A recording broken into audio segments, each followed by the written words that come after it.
2 के अंदर एक टॉपिक है टेस्ट फॉर स्टार्च। ठीक है, चैप्टर 2 हम लोग का चल रहा था। तो इसमें देखिए टेस्ट फॉर स्टार्च के लिए हमें क्या करना होगा। अगर हमें किसी फूड में पता करना है कि उसमें स्टार्च है या नहीं है, उसका हमें टेस्ट करना है, तो उसके लिए इन्होंने कुछ बताया है। चलिए इसको देखते हैं। कहा गया take a small quantity of a food item और अ रॉ इंग्रेडिएंट। कहने छोटा सा एक उसकी क्वांटिटी ले लीजिए जिसमें आपको चेक करना है कि इसमें स्टार्च है कि नहीं है। उसमें 2-3 ड्रॉप आपको डालनी है डाइल्यूट आयोडीन सोल्यूशन की। ठीक, आयोडीन का सोल्यूशन आपको आपके स्कूल या फिर कॉलेज की लैब में मिल जाएगा। अगर आपके पास हो नहीं तो आप जो मैं बता रहा हूँ देखते जाइए, समझते जाइए, सुनते जाइए, बस ठीक है। जब भी आपको मौका मिले तब फिर आप इसका टेस्ट कर लीजिएगा।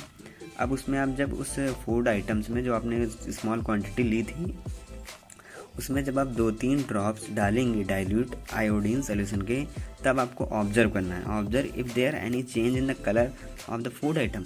अगर उस फूड आइटम में कोई भी कलर का चेंज हो रहा है तो आप उसको देखिए, क्या ये टर्न हुआ, मतलब ये कलर का जो चेंज हुआ ब्लू या फिर ब्लैक में, अगर ऐसा हुआ है तो फिर ये स्टार्च कंटेन करता है। ठीक है, देखिए यहाँ पे दिया गया है a blue black colour indicate that it contains starch. मतलब जो फूड आइटम आपने लिया था, अगर आपने उसमें आयोडीन का सोल्यूशन डाला है, डाइल्यूट आयोडीन सोल्यूशन, अगर वो ब्लू ब्लैक कलर का हो जाता है, इसका मतलब उस फूड में स्टार्च था। अब इसी टेस्ट को हम दूसरे फूड आइटम्स के साथ भी रिपीट करेंगे और फिर हम नोट डाउन करेंगे कि किसमें क्या होता है और किसमें क्या नहीं होता है। वो टेबल आपको 2.2 जो है वो उसमें करना है। तो वो मैंने टेबल आपको पिछली वीडियो में बता दिया था, आपको बनाना है। तो अभी तो आप कर तो ये सकते नहीं कि आप आयोडीन सोल्यूशन लेके करेंगे, कि आपके पास उपलब्ध नहीं है, तो आप उस टेबल को गूगल करके फिल करिए। ठीक है, लास्ट में जब ये सारे टेस्ट हो जाएंगे तब उस एक फिल की हुई टेबल में आपको एक फिल की हुई टेबल की वीडियो आपको दे दूंगा। तब तक के लिए आप प्रयास करते रहिए, टेबल तो मैं दे दूंगा। इसके बाद टेस्ट फॉर प्रोटीन करना है। प्रोटीन के टेस्ट के लिए हमें क्या करना होता है, उसी तरीके से छोटी सी मात्रा में हमें फूड लेना है, स्मॉल क्वांटिटी ऑफ फूड लेना है।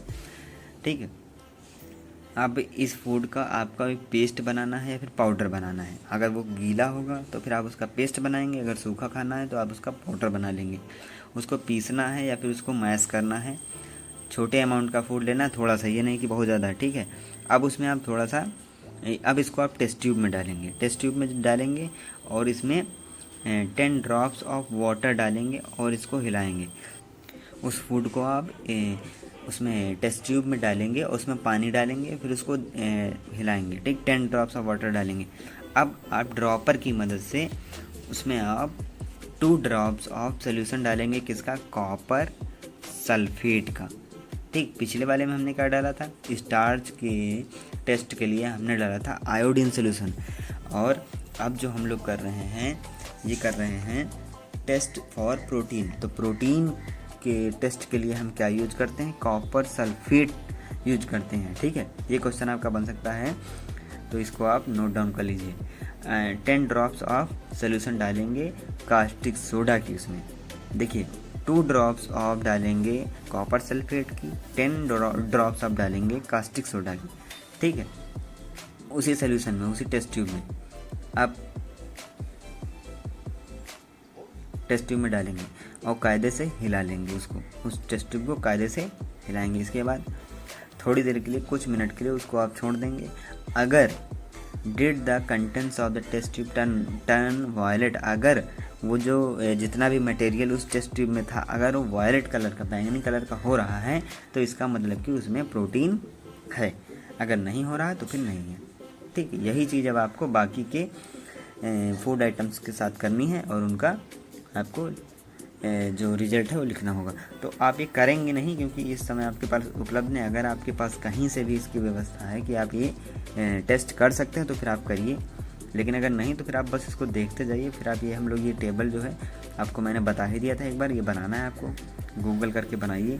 फिर ये टेस्ट कंप्लीट होने के बाद अभी टेस्ट फॉर फैट बाकी है, वो हम लोग नेक्स्ट वीडियो में करके फिर ये टेबल आपको साथ ही में फिल करा दूँगा। ठीक है, तो तब तक आप एक बार ट्राई और करिएगा ये टेबल फिल करने के लिए। अगर कोई दिक्कत है तो फिर आप मुझसे पूछिए।